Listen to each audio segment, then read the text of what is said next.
Hello everybody, welcome back to my channel Nidhi Classes. I am Nivedita Jaiswal. Today I will discuss IPC section 498A पर discussion करेंगे, जो deal करता है of cruelty bye husband और relative of husband. Means कि किसी भी महिला के साथ में उसके पति या उसके रिलेटिव के द्वारा क्रूरता करना ही ये सेक्शन को डिफाइन करता है। पिछले वीडियो में 304B के बारे में मैंने डिस्कशन की थी, जो डाउरी डेथ को बताता है। एंड इस सेक्शन के अंतर्गत जो महिला के साथ में उसके पति या उसके रिलेटिव के द्वारा क्रूएलिटी की जाती है, तो ये सेक्शन जो है डिफाइन करता है इस विषय में। यहाँ पर बात करती हूँ कि जैसे कि इंडियन पिनल कोड में यह सेक्शन का प्रावधान पहले नहीं था, लेकिन 1983 में इसमें अमेंडमेंट किए गए। अमेंडमेंट करने के बाद में इस सेक्शन को 498 था पहले, लेकिन इसके बाद में एक वो जोड़ा गया जो किसी महिला के साथ में क्रूरता या हरासमेंट की जाती है पति या उसके रिलेटिव के द्वारा, तो उसको डिफाइन करता है।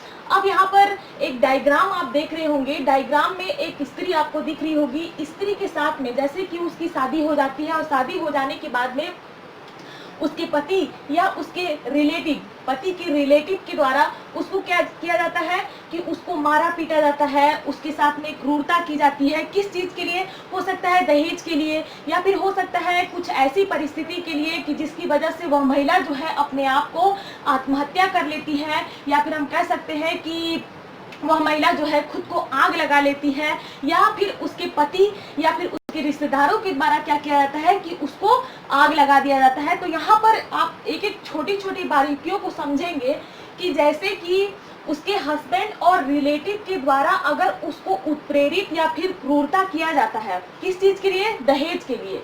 और वह महिला जो है अपने आप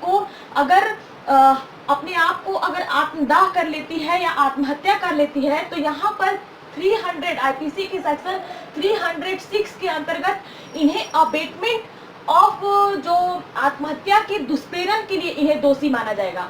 ओके, अब यहाँ पर बात करते हैं कि जैसे कि यह महिला जो है क्या होती है कि मृत्यु होने के पूर्व अगर उसके साथ में दहेज की मांग के लिए उसके साथ में क्रूएलिटी या फिर हरासमेंट किया जाता है, तो यहाँ पर सेक्शन चेंज हो जाएगा। यहाँ पर सेक्शन क्या लगेगा? पिछले वीडियो में मैंने क्या बताई थी? 304B के अंतर्गत डाउरी डेथ का प्रावधान हो जाएगा, क्योंकि क्या किया आपने कि उसको दहेज की मांग की मरने से पहले, और उसके साथ में दहेज की मांग करने के साथ साथ उसके साथ में उसको आपने क्रूएलिटी किया, किसके द्वारा? हस्बैंड या उसके रिलेटिव के द्वारा।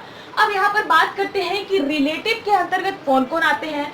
रिलेटिव के अंतर्गत आपको मैं बता दूं कि विवाहिता के जो है जो सास ससुर हो जाते हैं, उसका पति हो जाता है, उसकी पुत्री, पत्नी, भाई, बहन, भतीजा, भतीजी, पौत्र, पौत्री, etc। यहाँ पर बोला गया है कि जिनके जो महिला है, जो उसके पति के जो ब्लड रिलेशन हो जाते हैं, या फिर आपके जो मैरिज रिलेशन हो जाते हैं, या फिर जो होते हैं कि जैसे कि दत्तक, जैसे कि एडॉप्शन के द्वारा जो रिलेशनशिप बनता है, वो ही आपके रिलेटिव के अंतर्गत आते हैं। यहाँ पर बताया गया है कि किसी महिला के पति की जो गर्लफ्रेंड है या फिर कोई फ्रेंड है, वो रिलेटिव के अंतर्गत नहीं आएगी। कौन कौन रिलेटिव के अंतर्गत आएगा? जो ब्लड रिलेशन है, एडॉप्शन से रिलेशन है, या फिर मैरिज रिलेशन है, वही रिलेटिव के अंतर्गत आते हैं। अब यहाँ पर बात करते हैं कि जैसे कि उसके पति और उसके रिलेटिव के द्वारा इतना क्रूरता किया जाता है कि वह महिला जो है अपने आप को आग लगा लेती है, या आत्महत्या कर लेती है, या आत्मदाह कर लेती है, या फिर उसके पति और रिलेटिव के द्वारा मार दिया जाता है। तो यहाँ पर कौन कौन उसके लिए ये FIR या कंप्लेंट फाइल कर सकता है? तो यहाँ पर मैं आपको बता दूं कि CRPC के सेक्शन 198A के अंतर्गत 498A का अगर कोई क्रूरता जैसा प्रावधान किया जाता है किसी महिला के साथ में, तो आप जो है CRPC के सेक्शन 198A के अंतर्गत FIR एंड कंप्लेंट जो है दोनों लिखवा सकते हैं। अब यहाँ पर बात करते हैं कि कौन लिखवा सकता है। जैसे कि ये जो है बहुत ही अननेचुरल कंडीशन होता है कि किसी महिला को क्या किया जा रहा है? क्रूरता किया जा रहा है, मारा पीटा जा रहा है, उसकी हत्या कर दी जा रही है।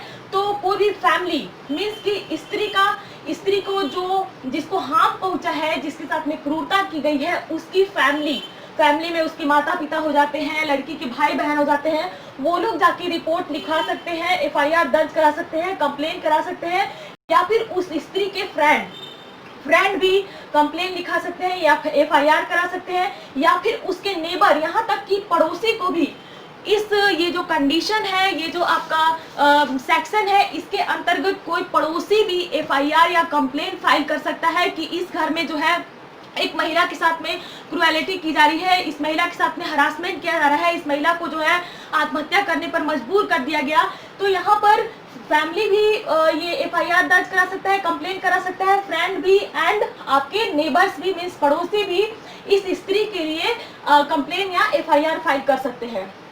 अब यहाँ पर चलते हैं कि इसको आईपीसी के जो चैप्टर है 20 क्लॉज ए के अंतर्गत इसको डिफाइन किया गया है। अब यहाँ पर इसके अंतर्गत बहुत ही इम्पोर्टेंट केस दिए हुए हैं।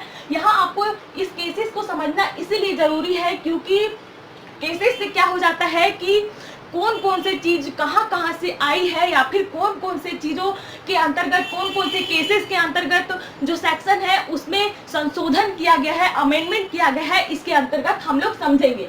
यहाँ पर सबसे फर्स्ट केस है अरुण व्यास वर्सेस अनीता व्यास, 1999 का केस है। सुप्रीम कोर्ट के द्वारा इस केस के अंतर्गत क्रूएलिटी को डिफाइन किया गया था। क्या किया गया था?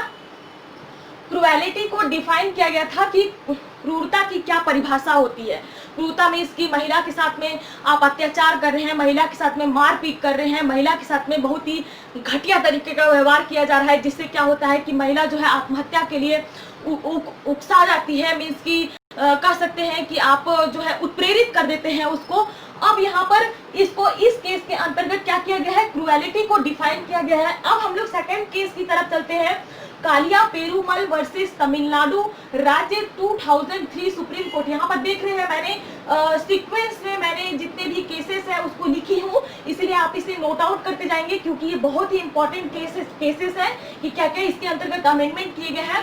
तो 2003 सुप्रीम कोर्ट के अंतर्गत कहा गया है कि जैसे कि इसमें क्या है कि पिछले वीडियो के अंतर्गत मैंने बताई थी जो 304 बी जो डाउरी डेथ का प्रावधान करता है, यहाँ पर मैं नोट आउट कर देती हूँ। 304 बी क्या करता है? डाउरी डेथ का प्रावधान करता है। एंड 498 ए जो है क्रूरता का प्रावधान करता है। इन दोनों केसेस में इसेंशियल एलिमेंट्स जो है क्रूएलिटी है। यहाँ आप देख रहे होंगे इसके अंतर्गत भी क्रूएलिटी इसेंशियल एलिमेंट्स है, एंड 498 ए के अंतर्गत भी क्रूएलिटी जो है इसेंशियल एलिमेंट्स है। लेकिन इस केस में है क्या डिफाइन किया गया है कि इस केस में दोनों जो सेक्शन है एक दूसरे के अंदर प्रविष्ट, मीन्स की इंक्लूसिव नहीं है। क्यों नहीं है? क्योंकि यहाँ पर जैसे कि इन दोनों के इसेंशियल एलिमेंट जो है क्रूरता को डिफाइन करता ही है, बट यहाँ पर डाउरी डेथ मीन्स की किसी भी महिला की मृत्यु कारित कर दी जा रही है दहेज के लिए, क्रूरता के साथ साथ में वह महिला जो है मर जा रही है।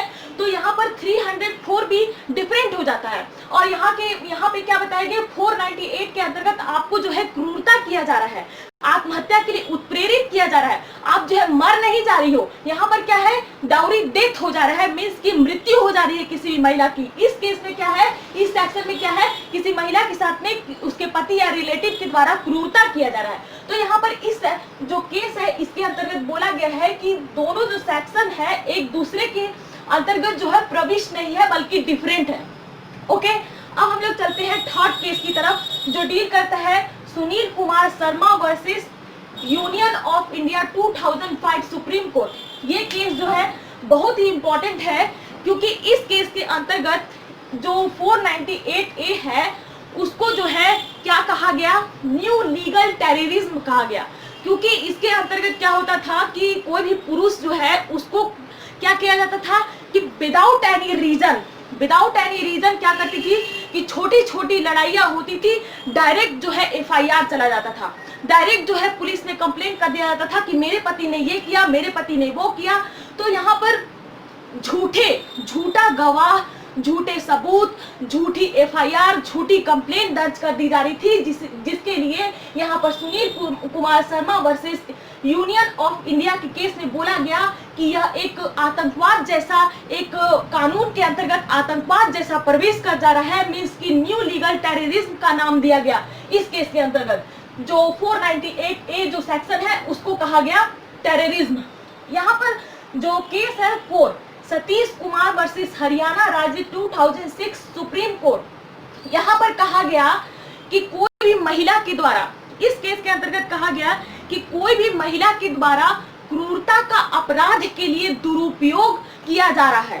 कोई भी महिला के द्वारा पति के साथ में क्या कहा जा रहा है कि हमेशा जो है मेरा पति जो है मेरे साथ में क्रूएलिटी करता है विदाउट एनी रीजन, यहाँ पर दुरुपयोग हो रहा है। इसीलिए इस केस में कहा गया कि इसको अनकॉन्स्टिट्यूशनल डिक्लेयर कर देना चाहिए। लेकिन सुप्रीम कोर्ट ने क्या कहा कि यहाँ पर मानता हूँ कि मैं क्रूएलिटी के अंतर्गत, इस केस के अंतर्गत क्या हो रहा है कि महिलाओं के द्वारा इस जो कानून है उसका दुरुपयोग किया जा रहा है, लेकिन हम लोग इसे अनकॉन्स्टिट्यूशनल, असंवैधानिक डिक्लेयर नहीं कर सकते हैं। अब यहाँ पर जो 5th केस है, यहाँ पर कहता है Arnesh Kumar versus state of Bihar 2014 supreme court के अंतर्गत क्या कहा गया। सुप्रीम कोर्ट के अंतर्गत ये केस भी बहुत ही इंपॉर्टेंट हो जाता है, क्योंकि इसके अंतर्गत कहा गया कि आप जो है विदाउट एनी रीजन किसी भी महिला के द्वारा अगर 498 एक दहेज मीन्स की क्रूएलिटी का अगर केस दर्ज किया जाता है तो आप जो है विदाउट इंक्वायरी की उसके पति को गिरफ्तार नहीं कर सकते हैं। यहाँ पर आपको बहुत सारी कमेटी को निर्धारण करना होगा। जब तक उस महिला के जो स्टेटमेंट है वो सही प्रूफ नहीं हो जाता है तब तक आप उसके पति को गिरफ्तार नहीं कर सकते हैं। यहाँ पर इस केस के अंतर्गत यही बोला गया कि आपको इंक्वायरी करनी बहुत जरूरी है। विदाउट इंक्वायरी के आप किसी के भी पति को, मीन्स जिसने क्रूएलिटी की जो सेक्शन को दर्ज कराई है उसके पति को आप गिरफ्तार नहीं कर सकते विदाउट इंक्वायरी के। ओके, अब हम लोग चलते हैं 6th केस की तरफ। यहाँ पर Rajesh Sharma versus state of UP 2017 supreme court के अंतर्गत बोला गया, यहाँ पर कोर्ट को एक्शन लेने से पहले, जैसे कि क्या होती है कि जैसे कि बहुत सारे लोग जो है, बहुत सारी जो पत्नियां हैं 498A के अंतर्गत जो है केस दर्ज कराने के लिए चली आ रही थी विदाउट एनी रीजन। वो लोग क्या करती थी, छोटी मोटी लड़ाई होती पति पत्नी के बीच में, लोग क्या करते सीधे FIR दर्ज कराते, कंप्लेन दर्ज कराते। तो कोर्ट ने इस पर एक्शन लेने से पहले कहा कि पति पत्नी को आपस में सुलह करना चाहिए, मीन्स की सेटलमेंट करना चाहिए। जब सेटलमेंट से बात जो है बन जाएगी तो आपको कोर्ट आने की जरूरत नहीं है। यहाँ पर कहा गया कि कोई भी महिला अगर 498A का अगर केस फाइल करती है तो उसके लिए वुमेन कमेटी निर्धारित की गई, अथॉरिटी निर्धारित की गई कि सबसे पहले वो क्या करेगी, इंक्वायरी करेगी कि क्या महिला जो है सच बोल रही है कि नहीं बोल रही है। और यहाँ पर बोला गया कि जैसे कि यहाँ पर बोला गया कि समझने से अगर समझ गए होते तो कोर्ट आने की जरूरत क्या पड़ती। यहाँ पर बोला गया कि जैसे कि सुप्रीम कोर्ट का कहना था कि आप जो है छोटी मोटी झगड़ों के लिए आप सुप्रीम कोर्ट आ रहे हो, लेकिन आप खुद ही सोच सकते हो कि छोटी मोटी झगड़े होते तो सीधे जो है मामला जो है कोर्ट तक नहीं पहुंचता। अगर छोटा मोटा झगड़ा होता तो उसको फैमिली जो है सुलझा सकता था, लेकिन ये मामला जो है छोटा मोटा नहीं है। अगर कोर्ट तक गया है तो जरूर ही भयानक मामला होगा, इसीलिए ये मामला जो है 498A के अंतर्गत ये मामला जो है कोर्ट में पहुंचा है।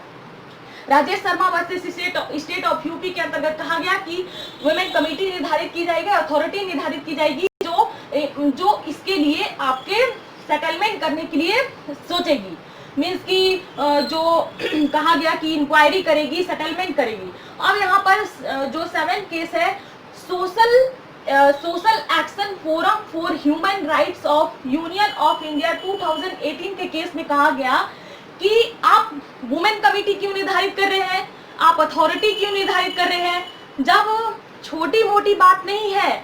अगर मामला जो है कोर्ट तक पहुंचा है तो आपको सेटलमेंट कराने की जरूरत नहीं है। यहाँ पर यही चीज बोला गया कि FIR और कंप्लेन जब दर्ज हो जाता है तो सीधे कोर्ट में आप जो है सीधे एक्शन लेना आपकी जिम्मेदारी बनती है।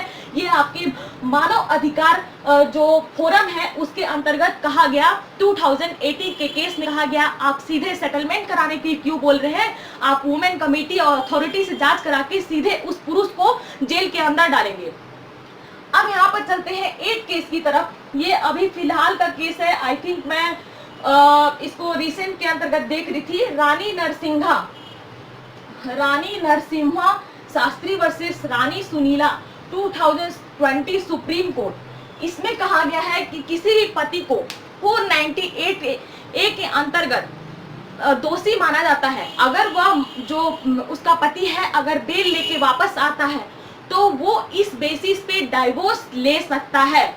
इस बेसिस पे डाइवोर्स जो है ले सकता है 498A के अंतर्गत, क्रूरता के अंतर्गत अगर वो पनिशेबल होता है तो इसके अंतर्गत डाइवोर्स जो है फाइल कर सकता है। इस केस के अंतर्गत ये बोला गया, ये रिसेंट का केस है, आई थिंक 4 या 5 डे पहले का।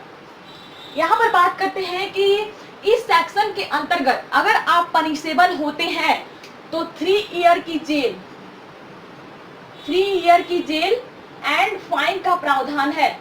ओके, ये आपका संज्ञेय अपराध है। इसका जो सुनवाई है वो सेशन कोर्ट में चलता है। अब यहाँ पर एक केस है क्रूरता और हत्या, जैसे कि क्रूरता भी की जाती है, साथ में आपके साथ में हत्या भी हो जाती है।